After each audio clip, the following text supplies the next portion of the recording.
നമസ്കാരം സുഹൃത്തുക്കളെ, പുതിയ SSCRT കോൺസ്റ്റിറ്റ്യൂഷന്റെ ഇന്ന് എടുക്കുന്ന ലെസൺ ജനാധിപത്യം, അർത്ഥവും വ്യാപ്തിയും. സ്റ്റാൻഡേർഡ് 8-ലെ ലെസൺ ആണ്. നിങ്ങൾക്ക് പഠിക്കാനുള്ള ലെസൺസ് ഇവിടെ കൊടുത്തിട്ടുണ്ട്. അതിൽ നമ്മൾ ഇതുവരെ എടുത്തു കഴിഞ്ഞ ലെസൺസ് എന്ന് പറയുന്നത് ഈ ഭരണഘടനയ്ക്ക് ഒരു മുഖപുര എടുത്തു കഴിഞ്ഞു, ഭരണഘടന വഴിയും വഴികാട്ടിയും എടുത്തു കഴിഞ്ഞു. ഇനി ഈ രണ്ട് ലെസൺ ആണ് നമ്മൾ ബാലൻസ് എടുക്കാനായിട്ട് ഉള്ളത് കേട്ടോ. അതേപോലെ ഇത് കഴിഞ്ഞിട്ടുണ്ട് ജനാധിപത്യത്തിന്റെ വ്യാപന സ്ഥാപനങ്ങളിലൂടെ കഴിഞ്ഞു, ലിംഗവിവേചനം ഇല്ലാത്ത സമൂഹത്തിലേക്ക് കഴിഞ്ഞു. മനസ്സിലാകുന്നുണ്ടോ? അപ്പൊ ആകെ ഇനി ഈ രണ്ട് ലെസണേ ഉള്ളൂ. അതിൽ ഇന്ന് നമ്മൾ എടുക്കാൻ പോകുന്ന ലെസൺ ആണ് ജനാധിപത്യം, അർത്ഥവും വ്യാപ്തിയും, പാർലമെന്ററി വ്യവസ്ഥ, അവകാശങ്ങൾ, ഇന്ത്യൻ ജനാധിപത്യം, തെരഞ്ഞെടുപ്പ്, ഇതിനെ കുറിച്ചിട്ടാണ്. അടുത്തൊരു ക്ലാസ്സിൽ ഇന്ത്യൻ ഭരണഘടന, അവകാശങ്ങളും കർത്തവ്യങ്ങളും, അതോട് കൂടിയിട്ട് പുതിയ SSCRT-യിൽ 5ാം ക്ലാസ് മുതൽ 10ാം ക്ലാസ് വരെ നിങ്ങൾ ഓരോ ഉദ്യോഗാർത്ഥികളും ഭരണഘടന എന്ന ഭാഗത്ത് നിന്നും പഠിച്ചിരിക്കേണ്ട എല്ലാ ലെസണും അവിടെ കംപ്ലീറ്റ് ആകും കേട്ടോ. അതേപോലെ ജനങ്ങൾ ജനങ്ങളാൽ എടുത്തു കഴിഞ്ഞു, അധികാരം ജനങ്ങൾക്ക് എന്നുള്ളതും എടുത്തു കഴിഞ്ഞു. എങ്കിൽ നമുക്ക് ലെസണിലേക്ക് കടക്കാം. ജനാധിപത്യം എവിടെയാണ് ആരംഭിച്ചത്? എവിടെയാണ് ജനാധിപത്യം ആരംഭിച്ചത്? നമ്മൾ കഴിഞ്ഞ ക്ലാസ്സിൽ ഒരു SSCRT ലെസണിൽ തന്നെ പഠിച്ചതാണ് അല്ലെ. ജനാധിപത്യം പ്രാചീന ഗ്രീസിലെ, പ്രത്യേകിച്ച് എവിടെ, ഏതൻസിലാണ് ആരംഭിച്ചത് കേട്ടോ. ജനാധിപത്യം എവിടെയാണ് ആരംഭിച്ചത്? പ്രാചീന ഗ്രീസിലെ, പ്രത്യേകിച്ച് ഏതൻസില്. ജനങ്ങൾ നേരിട്ട് നിയമനിർമ്മാണത്തിൽ പങ്കെടുക്കുന്ന രീതി ആയിരുന്നു അന്ന് നിലനിന്നിരുന്നത് കേട്ടോ. അന്നത്തെ കാലത്ത്, അതായത് പ്രാചീന കാലത്ത് ജനങ്ങൾ നേരിട്ട് നിയമനിർമ്മാണത്തില് പങ്കെടുക്കുന്ന രീതി ആയിരുന്നു. ഇനി എന്താണ് പ്രത്യക്ഷ ജനാധിപത്യം? അതിന്റെ മാർഗങ്ങൾ എന്തൊക്കെയാണ്? എന്താണ് പരോക്ഷ ജനാധിപത്യം? അപ്പൊ ഇവ രണ്ടും തമ്മിലുള്ള വ്യത്യാസങ്ങൾ എന്തൊക്കെയാണ്? ഇതൊക്കെ നമ്മൾ കഴിഞ്ഞ ക്ലാസ്സിലും പഠിച്ചു വന്നതാണ്. കഴിഞ്ഞ ഒരു ലെസണിൽ എന്തുണ്ട്, ഈ കാര്യങ്ങളെ കുറിച്ചിട്ട് പറയുന്നുണ്ട്. അപ്പൊ ഇതിൽ 8ാം ക്ലാസ് ആയതുകൊണ്ട് തന്നെ കുറച്ചുകൂടി ഒന്നുകൂടി വ്യാപ്തിയുണ്ട് കേട്ടോ. അപ്പൊ എന്താണ് പ്രത്യക്ഷ ജനാധിപത്യം? ജനങ്ങൾ നേരിട്ട് ഭരണത്തിലും നിയമനിർമ്മാണത്തിലും പങ്കാളികളാകുന്ന ജനാധിപത്യ രീതിയാണ് പ്രത്യക്ഷമാണ് അല്ലെ, നേരിട്ടാണ്. അപ്പോ ജനങ്ങൾ നേരിട്ട് ഭരണത്തിലും എന്തിലുമാകും, നിയമം നിർമ്മിക്കുന്നതിലും പങ്കാളികളാകുന്ന ജനാധിപത്യ രീതിയാണ് എന്ത്, പ്രത്യക്ഷ ജനാധിപത്യം എന്ന് പറയുന്നത്. ഇപ്പൊ നമുക്കറിയാം, ഇപ്പൊ നമ്മുടെ ഇന്ത്യ രാജ്യത്ത് നിയമം നിർമ്മിക്കുന്നത് ആരാണ്? ഇന്ത്യ രാജ്യത്ത് നിയമം നിർമ്മിക്കുന്നത് പാർലമെന്റ് ആണ് അല്ലെ. ആരാണ്? പാർലമെന്റ് ആണ്. അപ്പൊ നമുക്കതില് നിയമം നിർമ്മിക്കാൻ, നമുക്ക് ജനങ്ങൾക്ക് അതിൽ അധികാരമുണ്ടോ? ഇല്ല അല്ലെ. നമ്മളാണ് പോയിട്ട് നിയമം നിർമ്മിക്കുന്നത്? അല്ല, പാർലമെന്റ് ആണ്. നമ്മൾ തിരഞ്ഞെടുക്കുന്ന ജനപ്രതിനിധികളെ നമ്മൾ അങ്ങോട്ടേക്ക് അയച്ച് ആ പാർലമെന്റ് ആണ് എന്ത് ചെയ്യുന്നത്, നിയമങ്ങൾ നിർമ്മിക്കുന്നത്. അപ്പോ ജനങ്ങൾ നേരിട്ട് ഭരണത്തിലും നിയമനിർമ്മാണത്തിലും പങ്കാളികളാകുന്ന ജനാധിപത്യ രീതിയാണ് പ്രത്യക്ഷ ജനാധിപത്യം. അപ്പൊ നമ്മുടെ ഇന്ത്യയില് പ്രത്യക്ഷ ജനാധിപത്യമാണോ പരോക്ഷ ജനാധിപത്യമാണോ? പരോക്ഷ ജനാധിപത്യ രീതിയാണ് നമ്മളെല്ലാം നിയമ നിർമ്മാണത്തിൽ പങ്കാളികൾ ആകുന്നത് അല്ലെ. അപ്പൊ പ്രത്യക്ഷ ജനാധിപത്യത്തിന്റെ മാർഗങ്ങൾ എന്തൊക്കെയാണ്? ജനഹിത പരിശോധന 1, 2 തിരിച്ചുവിളിക്കൽ, 3 അഭിക്രമം, 4 മുൻകൈയെടുക്കൽ. അതിൽ എന്താണ് ജനഹിത പരിശോധന? നിയമങ്ങൾ അംഗീകരിക്കാൻ ജനങ്ങൾ വോട്ട് ചെയ്യും. നിയമങ്ങൾ അംഗീകരിക്കണമെങ്കിൽ ആര് വോട്ട് ചെയ്യണം? ജനങ്ങൾ വോട്ട് ചെയ്യണം. ഇനി തിരിച്ചു വിളിക്കൽ എന്താ? തെരഞ്ഞെടുത്ത പ്രതിനിധിയെ പിൻവലിക്കുന്ന രീതിയാണ് തിരിച്ചു വിളിക്കൽ. ഇനി എന്താ അഭിക്രമം? പ്രധാന വിഷയങ്ങളിൽ ജനങ്ങൾ വോട്ട് ചെയ്യുന്നതാണ് അഭിക്രമം. പ്രധാനപ്പെട്ട വിഷയങ്ങളിൽ ആര് വോട്ട് ചെയ്യണം? ജനങ്ങൾ. ഇനി എന്താ മുൻകൈയെടുക്കൽ? ജനങ്ങൾ പുതിയ നിയമങ്ങൾ നിർദ്ദേശിക്കുന്നതിനെയാണ് മുൻകൈയെടുക്കുക എന്ന് പറയുന്നത്. ഓക്കെ, അപ്പൊ എന്താണ് പ്രത്യക്ഷ ജനാധിപത്യം പഠിച്ചു, അതിന്റെ മാർഗങ്ങൾ എന്തൊക്കെയാണ് എന്ന് പഠിച്ചു. എങ്കിൽ നമ്മൾ ഇങ്ങനെ പരോക്ഷ ജനാധിപത്യം അല്ലെങ്കിൽ പ്രാതിനിധ്യ ജനാധിപത്യത്തിലേക്ക് കടക്കുകയാണ്. ജനങ്ങൾ പ്രതിനിധികളെ തെരഞ്ഞെടുത്ത് ഭരണം നടത്തുന്ന രീതി അല്ലെ. നമ്മളാണ് എന്ത് ചെയ്യുന്നത്, പാർലമെന്റിലേക്ക് ജനപ്രതിനിധികളെ തെരഞ്ഞെടുത്ത് പാർലമെന്റിലേക്ക് അയക്കുന്നത് നമ്മൾ ഓരോരുത്തരുമാണ്. ആ അയക്കുന്ന ആൾക്കാരാണ് എന്ത് ചെയ്യുന്നത്, നിയമം നിർമ്മിക്കുന്നത്. പ്രത്യക്ഷ ജനാധിപത്യവും പരോക്ഷ ജനാധിപത്യവും തമ്മിലുള്ള വ്യത്യാസങ്ങൾ ഇവിടെ കൊടുത്തിട്ടുണ്ട്. നമുക്ക് ഓരോന്ന് പഠിക്കാം. അതിൽ പ്രത്യക്ഷം, പരോക്ഷം. ജനങ്ങൾ നേരിട്ട് ഭരണം നടത്തുമ്പോൾ നമ്മൾ ഇവിടെ എന്ത് ചെയ്യും? ജനങ്ങൾ പ്രതിനിധികളിലൂടെ ഭരണം നടത്തുന്നു. ജനങ്ങൾക്ക് നിയമനിർമ്മാണത്തിൽ നേരിട്ട് പങ്കാളിത്തമുണ്ട്. ജനങ്ങൾ തെരഞ്ഞെടുത്ത പ്രതിനിധികളാണ് നിയമനിർമ്മാണം നടത്തുന്നത്. ഇന്ത്യ രാജ്യം പോലുള്ളവരൊക്കെ എന്താണ്, ഇന്ത്യ രാജ്യം എന്താണ് ഒരു പരോക്ഷ ജനാധിപത്യത്തിന് ഉദാഹരണമാണ്. കുറഞ്ഞ ജനസംഖ്യയുള്ള രാജ്യങ്ങളിലാണ് പ്രത്യക്ഷ ജനാധിപത്യം നടക്കുക. ഇന്ത്യയെ പോലുള്ള കൂടുതൽ ജനസംഖ്യയുള്ള രാജ്യങ്ങളിൽ എന്താണ്, പരോക്ഷ ജനാധിപത്യമാണ് പ്രാബല്യം വരിക കേട്ടോ. ഇനി പാർലമെന്ററി വ്യവസ്ഥയുടെ സവിശേഷതകൾ എന്താണ്? എപ്പോഴും ഇതിൽ നിന്നൊരു ചോദ്യങ്ങൾ, എന്നും സ്റ്റേറ്റ്മെന്റ് ലെവൽ ചോദ്യങ്ങൾ വരാറുള്ളതാണ്. പാർലമെന്ററി വ്യവസ്ഥയുടെ സവിശേഷതകൾ എന്തൊക്കെയാണ് എന്ന് ചോദിച്ചാൽ, ഭരണകൂടം നിയമസഭയുടെ നിയന്ത്രണത്തിൽ ആയിരിക്കും. ഓരോന്ന് പഠിച്ചോ. ഈ 4 ഓപ്ഷനൊക്കെ ആയിരിക്കും സ്റ്റേറ്റ്മെന്റുകളിൽ വരിക. അപ്പൊ അവിടെ നമ്മൾക്ക് അടിതെറ്റാൻ പാടില്ല. ഭരണകൂടം നിയമസഭയുടെ നിയന്ത്രണത്തിൽ ആയിരിക്കും. ഓക്കെ ആണോ? അപ്പൊ ഇപ്പൊ നമ്മുടെ കേരള നിയമസഭയുണ്ട് അല്ലെ? ആ ആരാ ഭരിക്കുന്നത്? ഏത് ഭരണകൂടമാണോ, ഏത് പാർട്ടിയാണോ ഭരിക്കുന്നത് അതെന്തായിരിക്കും? നിയമസഭയുടെ നിയന്ത്രണത്തിലാണ് അല്ലെ? രാജാവ്, രാജ്ഞി, രാഷ്ട്രപതി, നാമമാത്ര തലവൻ മാത്രം ആയിരിക്കും. ഒന്നുമില്ലെങ്കിൽ രാജാക്കന്മാരുടെ ഭരണമുള്ള രാജ്യങ്ങളുണ്ട് അല്ലെ? അല്ലെങ്കിൽ അവിടെ രാജ്ഞിയായിരിക്കും ഭരിക്കുന്നത്, അല്ലെങ്കിൽ രാഷ്ട്രപതി ആയിരിക്കും തലവൻ. അങ്ങനെ നാമമാത്ര തലവൻ മാത്രം ആയിരിക്കും ആര്? ഇവരെല്ലാം. പ്രധാനമന്ത്രിയാണ് യഥാർത്ഥ ഭരണത്തലവൻ. ഇതെന്നും ചോദിക്കാറുണ്ട്. നാമമാത്ര പാർലമെന്ററി വ്യവസ്ഥയിലെ നാമമാത്ര തലവൻ ആരാണ് എന്ന് ചോദിക്കാറുണ്ട്. നാമമാത്ര തലവൻ രാഷ്ട്രപതിയാണ്. യഥാർത്ഥ തലവൻ ഇന്ത്യൻ പ്രധാനമന്ത്രിയാണ്. മന്ത്രിസഭ പാർലമെന്റിനോട് കൂട്ടായ ഉത്തരവാദിത്തം വഹിക്കുന്നു അല്ലെ? എല്ലാ മന്ത്രിമാരും കൂടി ചേർന്നിട്ടാണ് പാർലമെന്റിനോട്, പാർലമെന്റ് എന്ന് പറയുമ്പോൾ ലോകസഭ, രാജ്യസഭ, പ്രസിഡന്റ് എന്നിവ ചേർന്നതാണ് നമ്മുടെ ഇന്ത്യൻ പാർലമെന്റ് എന്ന് പറയുന്നത്. അപ്പോൾ ഈ മന്ത്രിസഭ പാർലമെന്റിനോട് കൂട്ടായ ഉത്തരവാദിത്തം വഹിക്കുന്നുണ്ട്. ഇനി പ്രസിഡൻഷ്യൽ വ്യവസ്ഥയുടെ സവിശേഷതകൾ എന്തൊക്കെയാണെന്ന് നോക്കാം കേട്ടോ. ഇതെല്ലാം പ്രീവിയസ് ചോദ്യങ്ങളാണ്. അതേപോലെ പ്രസിഡൻഷ്യൽ വ്യവസ്ഥയുടെ സവിശേഷതകൾ നമുക്ക് നോക്കാം. നിയമസഭയും നിർവാഹക വിഭാഗവും വേർപിരിഞ്ഞ് ഇരിക്കുന്നു. മനസ്സിലായോ? പ്രസിഡൻഷ്യൽ ആണ് അല്ലെ? പ്രസിഡൻഷ്യൽ പറയുമ്പോൾ അവിടെ അധികാരം ആർക്കാണ്? ഇന്ത്യൻ പ്രസിഡന്റിനാണ്. പക്ഷെ ഇവിടെ പാർലമെന്ററി വ്യവസ്ഥയില് രാഷ്ട്രപതിക്ക് നാമമാത്രമായി അധികാരം ഉണ്ടാകുമ്പോൾ പ്രസിഡൻഷ്യൽ വ്യവസ്ഥയിൽ ആർക്കായിരിക്കും പൂർണ്ണമായ അധികാരം? അത് പ്രസിഡന്റിന് തന്നെ ആയിരിക്കും അല്ലേ? അപ്പൊ പ്രസിഡന്റ് രാഷ്ട്രത്തലവനും ഭരണത്തലവനുമാകും. കണ്ടോ? പ്രസിഡന്റ് രാഷ്ട്രത്തലവനുമാണ്, ഭരണത്തലവനുമാണ്. പക്ഷെ ഇവിടെ എന്താണ്? നാമമാത്രമായ തലവനാണ്. യഥാർത്ഥ ഭരണാധികാരി ആരാ? ഇന്ത്യൻ പ്രധാനമന്ത്രിയാണ്. മനസ്സിലായോ? പ്രസിഡന്റിനെ ജനങ്ങൾ നേരിട്ടാണ് തെരഞ്ഞെടുക്കുന്നത്. നമ്മൾ ഇവിടെ പാർലമെന്ററി വ്യവസ്ഥയിൽ പ്രസിഡന്റ് തെരഞ്ഞെടുപ്പ് എങ്ങനെയാണ്? പാർലമെന്ററി വ്യവസ്ഥയിൽ പ്രസിഡന്റ് തെരഞ്ഞെടുപ്പ് എങ്ങനെയാണ്? ഒരു പരോക്ഷ തെരഞ്ഞെടുപ്പാണ് അല്ലെ? ഒരു പരോക്ഷ, നമ്മൾ അതിൽ പങ്കാളികളാകുന്നുണ്ടോ? നമ്മൾ പ്രസിഡന്റ് തെരഞ്ഞെടുപ്പിൽ പങ്കാളികളാകുന്നുണ്ടോ ഇല്ലയോ? ഇല്ല. അതുകൊണ്ട് എന്താ? അതൊരു പരോക്ഷ തെരഞ്ഞെടുപ്പാണ്. മനസ്സിലാകുന്നുണ്ടോ? അപ്പൊ പ്രസിഡന്റിനെ ജനങ്ങൾ നേരിട്ട് തെരഞ്ഞെടുക്കുന്നു. ഏതില്? പ്രസിഡൻഷ്യൽ വ്യവസ്ഥയിൽ. മനസ്സിലായോ? നിയമസഭയ്ക്ക് പ്രസിഡന്റിനെ നിയന്ത്രിക്കാൻ കഴിയില്ല കേട്ടോ. ശ്രദ്ധിക്കണം. നിയമസഭയ്ക്ക് ഒരിക്കലും പ്രസിഡന്റിനെ നിയന്ത്രിക്കാൻ കഴിയില്ല. ഇനി ജനാധിപത്യത്തിന്റെ അടിസ്ഥാന ഘടകങ്ങൾ എന്തൊക്കെയാന്ന് നോക്കാം. അപ്പോ പാർലമെന്ററി വ്യവസ്ഥയുടെ സവിശേഷതകൾ നോക്കി, പ്രസിഡൻഷ്യൽ വ്യവസ്ഥയുടെ സവിശേഷതകൾ നോക്കി. ഇനി ജനാധിപത്യത്തിന്റെ അടിസ്ഥാന ഘടകങ്ങൾ നോക്കാം. ഒന്ന് സ്വാതന്ത്ര്യം, സമത്വം, നീതി, അവകാശങ്ങൾ. മനസ്സിലാകുന്നുണ്ടോ? സ്വാതന്ത്ര്യം, സമത്വം അല്ലെ? സ്വാതന്ത്ര്യം, സമത്വം ഒക്കെ ഏത് രാജ്യത്തിൽ നിന്നാണ് നമ്മുടെ ഇന്ത്യൻ ഭരണഘടന കൈക്കൊണ്ടിരിക്കുന്നത്? ഫ്രാൻസിൽ നിന്നാണ് അല്ലെ? ഈ ആശയങ്ങളെല്ലാം കടം കൊണ്ടിരിക്കുന്നത് ഫ്രാൻസിൽ നിന്നാണ്. എങ്കിൽ നീതി എന്ന ആശയം ഇന്ത്യൻ ഭരണഘടന കടം കൊണ്ടിരിക്കുന്നത് റഷ്യയിൽ നിന്നാണ്. എങ്കിൽ അവകാശങ്ങൾ അല്ലെ, മൗലിക അവകാശം എന്ന് പറയും അല്ലെ, അതെവിടെ നിന്നാണ്? അമേരിക്കൻ ഭരണഘടനയിൽ നിന്നാണ് അല്ലെ? ഇനി എന്താണ് സ്വാതന്ത്ര്യം പറയാൻ? നിയന്ത്രണങ്ങൾ ഇല്ലാത്ത അവസ്ഥ അല്ലെ? നമുക്കൊരു സ്വാതന്ത്ര്യം കിട്ടുക പറയുമ്പോൾ എന്താ? ഒരു നിയന്ത്രണങ്ങളൊന്നും ഇല്ല അല്ലെ നമുക്ക്? അപ്പൊ നിയന്ത്രണങ്ങൾ ഇല്ലാത്ത അവസ്ഥയാണ് സ്വാതന്ത്ര്യം. അതിൽ ആവിഷ്കാര സ്വാതന്ത്ര്യം ജനാധിപത്യത്തിന്റെ അടിത്തറ എന്ന് അറിയപ്പെടുന്ന ചോദ്യങ്ങൾ വരും ട്ടോ. ജനാധിപത്യത്തിന്റെ അടിത്തറ എന്നറിയപ്പെടുന്ന സ്വാതന്ത്ര്യം ഏതാണ്? ആവിഷ്കാര സ്വാതന്ത്ര്യമാണ്. മറ്റുള്ളവരുടെ സ്വാതന്ത്ര്യത്തിന് ഭംഗം വരാതിരിക്കാൻ നിയന്ത്രണം ഉണ്ടായിരിക്കും. ഇനി എന്താണ് സമത്വം? ആ വാക്കിൽ നിന്ന് തന്നെ എല്ലാം എടുക്കണം. എല്ലാവർക്കും തുല്യ സ്ഥാനവും തുല്യ അവസരവുമാണ് സമത്വം എന്ന് പറയുന്നത്. എന്താണ്? എല്ലാവർക്കും തുല്യ അവസരവും, എല്ലാവർക്കും തുല്യ സ്ഥാനവും തുല്യ അവസരവും. അതുപോലെ രാഷ്ട്രീയ, സാമൂഹ്യ, സാമ്പത്തിക സമത്വം, സംവരണം പോലുള്ള പ്രത്യേക അവകാശങ്ങൾ, ഇതെല്ലാം നീതി ഉറപ്പാക്കുന്നുണ്ട് കേട്ടോ. മനസ്സിലാകുന്നുണ്ടോ?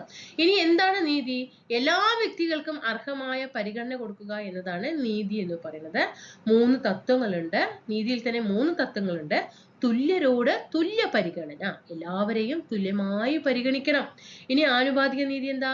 ഓരോരുത്തരെയും അവരുടെ കഴിവിനനുസരിച്ചിട്ട് പരിഗണിക്കുക, അത് ആനുപാതിക നീതി. ഇനി പ്രത്യേക ആവശ്യങ്ങളുടെ അംഗീകാരം, പിന്നോക്കക്കാർക്ക് പ്രത്യേക പരിഗണന നൽകുക. മനസ്സിലായോ? നീതിയിൽ തന്നെ 3 നീതിയുണ്ട്. തുല്യരോട് തുല്യ പരിഗണന, അതായത് എല്ലാവരെയും തുല്യമായി പരിഗണിക്കുക. ആനുപാതികം എന്ന് പറയുമ്പോൾ അവരുടെ കഴിവിനനുസരിച്ചിട്ട് പരിഗണിക്കുക. എന്നാൽ പ്രത്യേക ആവശ്യങ്ങളുടെ അംഗീകാരം, പിന്നോക്കക്കാർക്ക് പ്രത്യേക പരിഗണന നൽകുക. ഇനി എന്താ അവകാശം? മനുഷ്യരെന്ന നിലയ്ക്ക് അന്തസ്സും അർത്ഥപൂർണവുമായ ജീവിതം നയിക്കാൻ ആവശ്യമായതാണ് അല്ലെ അവകാശം. അതിൽ രാഷ്ട്രീയ അവകാശമുണ്ട്, സാംസ്കാരിക അവകാശവുമുണ്ട് കേട്ടോ.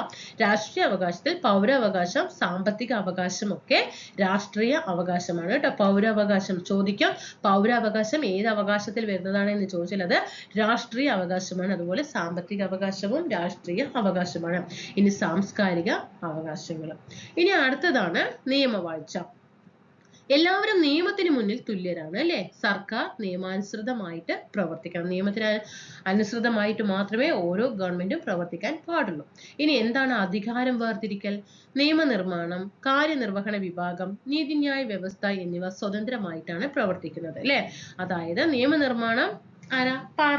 പാർലമെന്റ് ആണ് നിയമം നിർമ്മിക്കുന്നത്. ആ പാർലമെന്റിൽ തന്നെ ആരൊക്കെയുണ്ട്? ലോകസഭയുണ്ട്, രാജ്യസഭയുണ്ട്, പ്രസിഡന്റാണ്. അവരുടെ സെക്ഷൻ നോക്കിക്കോളും. ഇനി കാര്യനിർവഹണ വിഭാഗം അല്ലെ, മന്ത്രിസഭയും ഒക്കെ ചേർന്നതാണ് കാര്യനിർവഹണ വിഭാഗം. അവരുടെ കാര്യങ്ങൾ ചെയ്തോളും. നീതിന്യായ വിഭാഗം നമുക്കറിയാം, താഴെ തട്ടിൽ നിന്ന് ഏറ്റവും ഉയർന്ന സുപ്രീം കോടതി വരെയുള്ളതാണ് നീതിന്യായ വ്യവസ്ഥ. അവരുടേതായിട്ടുള്ള കാര്യങ്ങൾ ചെയ്തോളും. അങ്ങനെ സ്വതന്ത്രമായിട്ട് പ്രവർത്തിക്കുന്നതാണ് കേട്ടോ. ഇത് അധികാരം ദുരുപയോഗം ചെയ്യുന്നത് തടയുന്നു. ഇവര് 3 കൂടി ഒരുമിച്ച് പ്രവർത്തിച്ചാൽ എന്താകും?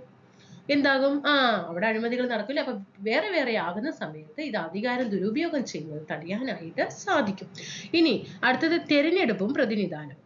തെരഞ്ഞെടുപ്പുകൾ സ്വതന്ത്രവും നീതിപൂർവവും നിശ്ചിത ഇടവേളകളിൽ നടത്തണം. വോട്ടവകാശം ഭരണഘടനയിൽ ഉൾപ്പെടുത്തിയിട്ടുണ്ട്. അടുത്ത മതേതരത്വം. രാജ്യത്തിന് ഔദ്യോഗിക മതം ഇല്ല. എല്ലാ മതങ്ങൾക്കും തുല്യ പരിഗണനയാണ്. എല്ലാ മതവും പിന്തുടരാനുള്ള സ്വാതന്ത്ര്യം ലഭിക്കുന്നുണ്ട്. ഇനി രാഷ്ട്രീയ പാർട്ടികൾ. എന്താണ് രാഷ്ട്രീയ പാർട്ടി? അതേപോലെ രാഷ്ട്രീയ പാർട്ടികൾ എന്താണ്? അതില് വരുന്നതാണ്. എക്സ്പ്ലനേഷൻ അതിലില്ല. ഇനി ജനാധിപത്യത്തിൽ നിയമവാഴ്ചയ്ക്ക് എന്ത് പ്രാധാന്യമാണ് ഉള്ളത്? അടുത്തത് കേട്ടോ. അപ്പൊ നമ്മൾ പാർലമെന്ററി പഠിച്ചു, പ്രസിഡൻഷ്യൽ വ്യവസ്ഥ, ജനാധിപത്യ വ്യവസ്ഥിതിയുടെ വിശേഷങ്ങളൊക്കെ ഇതിപ്പോ ജനാധിപത്യത്തിന്റെ രീതികളാണ്. ഇതെല്ലാം നമ്മൾ പഠിച്ചു വന്നത് അല്ലെ. ഇനി അടുത്തത് ജനാധിപത്യത്തിൽ നിയമവാഴ്ചയ്ക്ക് എന്ത് പ്രാധാന്യമാണ് ഉള്ളത് നോക്കിയാലോ. അധികാര ദുരുപയോഗം ഒഴിവാക്കുന്നു അല്ലെ. നിയമവാഴ്ച അല്ലെ ബ്രിട്ടനിൽ നിന്നും കടമെടുത്തതാണ് അല്ലെ നമ്മുടെ ഇന്ത്യൻ ഭരണഘടന. നിയമവാഴ്ച എന്നുള്ളത്, റൂൾ ഓഫ് ലോ എന്നുള്ള ആശയം കടമെടുത്തിരിക്കുന്നത് എവിടെ നിന്നാണ്? ബ്രിട്ടനിൽ നിന്നാണ് ഇന്ത്യൻ ഭരണഘടന അത് കടമെടുത്തിരിക്കുന്നത്. അപ്പൊ ആ നിയമവാഴ്ചയ്ക്ക് എന്താ നമ്മുടെ ഈ ഡെമോക്രസി, നമ്മുടെ ജനാധിപത്യത്തില് എന്താ പ്രാധാന്യം? അധികാരം ദുരുപയോഗം ഒഴിവാക്കുന്നു അല്ലെ. അധികാര ദുരുപയോഗം ഒഴിവാക്കുന്നു, പൗരന്മാരുടെ അവകാശങ്ങൾ സംരക്ഷിക്കുന്നു, സമൂഹത്തിൽ നീതിയും തുല്യതയും ഉറപ്പാക്കുന്നു, സർക്കാർ നിയമപരിധിക്കുള്ളിൽ പ്രവർത്തിക്കുന്നു. അടുത്തത് നോക്കിക്കേ. അധികാരം പാരമ്പര്യമായിട്ട് ലഭിക്കുന്നത് അവിടെ ശ്രദ്ധിക്കണം കേട്ടോ. അധികാരം പാരമ്പര്യമായിട്ട് ലഭിക്കുന്നു. രാജാവ് അല്ലെങ്കിൽ രാജ്ഞി പൂർണ്ണ അധികാരം കൈവശം വെക്കുന്നു. അപ്പൊ ഇതാണ് നിയമവാഴ്ച കൊണ്ടുള്ളത്. ഇനി അടുത്തത് നോക്കിക്കേ. സ്വേച്ഛാധിപത്യമാണ് അല്ലെ. അടുത്ത എന്താണ്? സ്വേച്ഛാധിപത്യം. ഒരാൾക്കാണ് മുഴുവൻ അധികാരം അല്ലെ. സ്വേച്ഛാധിപത്യം പറയുമ്പോൾ നമുക്ക് അറിയാം അല്ലെ. ഉത്തര കൊറിയ പോലുള്ള രാജ്യങ്ങളിലൊക്കെ എന്താണ്? സ്വേച്ഛാധിപത്യമാണ്. ഒരാൾക്ക് മാത്രമായിരിക്കും മുഴുവൻ അധികാരം. നേതാവിനെ ഒരിക്കലും വിമർശിക്കാൻ പറ്റില്ല. നേതാവ് എന്ത് വെടിത്തരം ചെയ്താലും അത് അംഗീകരിച്ചേ പറ്റൂ. തെരഞ്ഞെടുപ്പോ ജനാധിപത്യമോ ഒന്നുമില്ല. മനസ്സിലായോ? ഇനി സൈനിക സ്വേച്ഛാധിപത്യം അതെവിടെയാണ്? പാകിസ്ഥാനിലാണ് കേട്ടോ. സൈന്യമാണ് നേരിട്ട് ഭരണം നടത്തുന്നത്. ജനാധിപത്യപരമായിട്ടുള്ള ഒരു അവകാശങ്ങളും എവിടെയില്ല? പാകിസ്ഥാനിലില്ല. പ്രതിഷേധങ്ങൾ സൈന്യം ശക്തിയായിട്ട് എന്ത് ചെയ്യും? എന്തെങ്കിലും പ്രതിഷേധം കണ്ടാൽ അത് സൈന്യം ശക്തിയായിട്ട് അടിച്ചമർത്തും. പക്ഷെ നമ്മുടെ ഇന്ത്യ രാജ്യം പോലുള്ള ജനാധിപത്യ രാജ്യത്തിന് എന്താ? ഇഷ്ടംപോലെ പ്രതിഷേധങ്ങൾ നടത്തിയിട്ട് നിയമങ്ങൾ മാറ്റി എഴുതിപ്പിക്കും അല്ലേ. അതാണ് നമ്മുടെ ജനാധിപത്യ നാടിന്റെ ഇത് പറയുന്നത്. കൈമാറ്റം ചെയ്യാൻ ഏറ്റവും നല്ല രീതിയാണ്. ഇനി നോക്കിക്കേ. ഇന്ത്യൻ ജനാധിപത്യത്തിന്റെ സവിശേഷതകൾ എന്തൊക്കെയാണ് നോക്കിക്കേ. അതൊരു നല്ലൊരു രസമായിരിക്കും അല്ലെ. നമുക്ക് ഇന്ത്യൻ ജനാധിപത്യത്തിന്റെ സവിശേഷതകൾ നോക്കുക. നമുക്ക് പാർലമെന്ററി സംവിധാനം വെരി ഇമ്പോർട്ടന്റ് ക്വസ്റ്റ്യൻ ആണ് കേട്ടോ. എന്താണ് പാർലമെന്ററി സംവിധാനം? നമ്മൾ പറഞ്ഞു രാഷ്ട്രപതി നാമമാത്ര തലവൻ, പ്രധാനമന്ത്രി യഥാർത്ഥ ഭരണ തലവൻ, 2 സഭകൾ രാജ്യസഭ ലോകസഭ, ഇത് മൂന്നും അല്ലേ ഇതാണ് പാർലമെന്ററി സംവിധാനം എന്ന് പറയുന്നത്. ഇനി രണ്ടാമത് എന്താണ്? ഓരോന്ന് പഠിക്കണം. ഇന്ത്യൻ ജനാധിപത്യത്തിന്റെ സവിശേഷതകളിൽ ഒന്നാമത്തേതാണ് പാർലമെന്ററി സംവിധാനം. അതിലാണ് രാഷ്ട്രപതി നാമമാത്ര തലവൻ, പ്രധാനമന്ത്രി യഥാർത്ഥ തലവൻ, 2 സഭകളായ രാജ്യസഭയും ലോകസഭയും. ഇനി രണ്ടാമത് വരുന്നതാണ് സാർവത്രിക പ്രായപൂർത്തി വോട്ടവകാശം. അനുച്ഛേദം 326 ഇന്ത്യൻ ഭരണഘടനയിലെ സാർവത്രിക പ്രായപൂർത്തി വോട്ടവകാശത്തെ കുറിച്ചിട്ട് പ്രതിപാദിക്കുന്നത്. 326 പഠിച്ചു വെച്ചോളണം. 3 അല്ലേ 2 3 × 2 6. 18 വയസ്സിന് മുകളിലുള്ള എല്ലാവർക്കും വോട്ട് ചെയ്യാം. മനസ്സിലായോ? ഇനി അടുത്തത് എന്താ? സ്വതന്ത്രവും നീതിപൂർവവുമായ തെരഞ്ഞെടുപ്പ്. അതിലെന്ത് വരും? ജനങ്ങൾ തെരഞ്ഞെടുത്ത പ്രതിനിധികളായിരിക്കും സർക്കാർ രൂപീകരിക്കുക. ദേശീയ സംസ്ഥാന പ്രാദേശിക തലങ്ങളിൽ തെരഞ്ഞെടുപ്പ് നടക്കും. നമുക്കറിയാം. ഇപ്പൊ നമ്മൾ ഈ അടുത്താണ് തദ്ദേശ സ്വയംഭരണ ഇലക്ഷൻ കഴിഞ്ഞു അല്ലേ? ഇനിയിപ്പോ സംസ്ഥാനത്തിലേക്ക് എന്താ വരിക? നിയമസഭ ഇലക്ഷൻ വരും അല്ലേ? പിന്നെ അത് കഴിഞ്ഞ് കുറച്ച് കഴിയുമ്പോഴേക്കും ഏത് വരും? ലോക്സഭ ഇലക്ഷനും വരും. ഇനി സർക്കാരിന്റെ കാലാവധി എത്രയാണ്? 5 വർഷമാണ്. സ്വതന്ത്രമായിട്ടുള്ള തെരഞ്ഞെടുപ്പ് കമ്മീഷൻ നിലനിൽക്കുന്നുണ്ട് അല്ലേ? അടുത്തത് സ്വതന്ത്രവും നീതിന്യായ വ്യവസ്ഥ. സ്വതന്ത്ര നീതിന്യായ വ്യവസ്ഥ. സുപ്രീം കോടതി നീതിന്യായ പുനരവലോകനം വഴി ഭരണഘടന സംരക്ഷിക്കുന്നു. നിയമനിർമ്മാണ വിഭാഗത്തിൽ നിന്നും കാര്യനിർവഹണ വിഭാഗത്തിൽ നിന്നും സ്വതന്ത്രമാണ് നീതിന്യായ വ്യവസ്ഥ എന്ന് പറയുന്നത്. മനസ്സിലാകുന്നുണ്ടോ? ഇത് നന്നായിട്ട് ശ്രദ്ധിക്കണം കേട്ടോ. അടുത്തതാണ് പാർട്ടി സംവിധാനം. നിരവധി പാർട്ടികൾ തെരഞ്ഞെടുപ്പിൽ മത്സരിക്കുന്നുണ്ട്. 1989 മുതൽ മുന്നണി സംവിധാനം നിലവിൽ വന്നു. പ്രീവിയസ് ചോദ്യമാണ് കേട്ടോ. 1989 മുതലാണ് മുന്നണി സംവിധാനം നിലവിൽ വന്നത്. ഇനി അപ്പൊ ഇന്ത്യൻ ജനാധിപത്യത്തിന്റെ സവിശേഷതകള് ഇത്രയും കാര്യങ്ങളാണ്.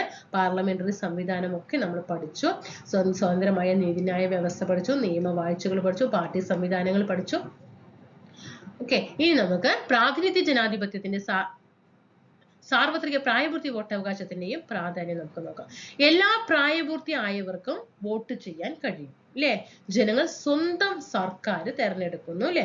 തുല്യത ഉറപ്പുവരുത്തുന്നു, ജനാധിപത്യം ശക്തവും നീതിപൂർവവുമാക്കുന്നു, സാമൂഹിക നീതി പ്രോത്സാഹിപ്പിക്കുന്നു, ഭരണകൂടത്തോട് വിശ്വാസം വളർത്തുന്നു. ഇനി അടുത്തത് ജനാധിപത്യം ശക്തിപ്പെടുത്തുന്നതിൽ രാഷ്ട്രീയ പാർട്ടികളുടെ പങ്ക് എന്തൊക്കെയാണ്? ജനാധിപത്യം ശക്തിപ്പെടുത്തുന്നതിൽ രാഷ്ട്രീയ പാർട്ടികളുടെ പങ്ക്. ജനങ്ങൾക്ക് വ്യത്യസ്ത തെരഞ്ഞെടുപ്പ് അവസരങ്ങൾ നൽകുന്നു. മനസ്സിലായോ? ജനങ്ങൾക്ക് വ്യത്യസ്ത തെരഞ്ഞെടുപ്പ് അവസരങ്ങൾ പറയുമ്പോൾ എന്താ? പ്രാദേശിക തദ്ദേശ സ്വയംഭരണ തെരഞ്ഞെടുപ്പിന് ഒരു ഇലക്ഷൻ നടത്തും, സംസ്ഥാന സർക്കാരിന് നിയമസഭ ഇലക്ഷൻ നടത്തും, ദേശീയ തലത്തിലെ ലോക്സഭ ഇലക്ഷൻ നടത്തും. അങ്ങനെ വ്യത്യസ്ത തെരഞ്ഞെടുപ്പ് അവസരങ്ങൾ നൽകുന്നുണ്ട്.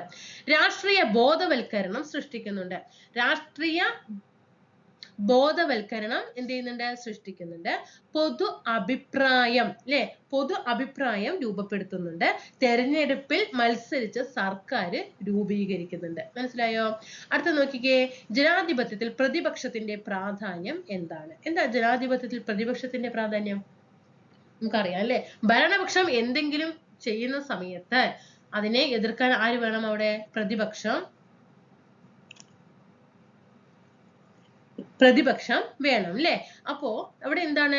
സർക്കാർ നയങ്ങളെ വിമർശിക്കാനും ബദൽ മാർഗങ്ങൾ നിർദ്ദേശിക്കാനും ജനാധിപത്യം സജീവവും ഉത്തരവാദിത്ത ബോധവും ഉള്ളതുമാക്കാൻ ഇത് വേണം? പ്രതിപക്ഷം വേണം. ഇനി ജനാധിപത്യമല്ലാത്ത ഭരണരീതികൾ എവിടെയൊക്കെയാണ് ജനാധിപത്യമല്ലാത്തത്? രാജവാഴ്ച നടക്കുന്നുണ്ട് അല്ലെ? സൗദി അറേബ്യയില്. അതുപോലെ പാർട്ടി സ്വേച്ഛാധിപത്യം നടക്കുന്നുണ്ട്. എവിടെ? ചൈനയിൽ നടക്കുന്നുണ്ട്. അതുപോലെ തന്നെ മതരാഷ്ട്രം എവിടെയാണ്? മതരാഷ്ട്രം ഇറാനും വത്തിക്കാനിലും ഒക്കെ നടക്കുന്നുണ്ട് അല്ലെ? അപ്പോ ഇവിടെ നമുക്ക് പഠിക്കാനുള്ളത് രാജവാഴ്ചയില് സൗദി അറേബ്യയിലെ ഏറ്റവും പഴയ ഭരണരീതിയാണ് കേട്ടോ.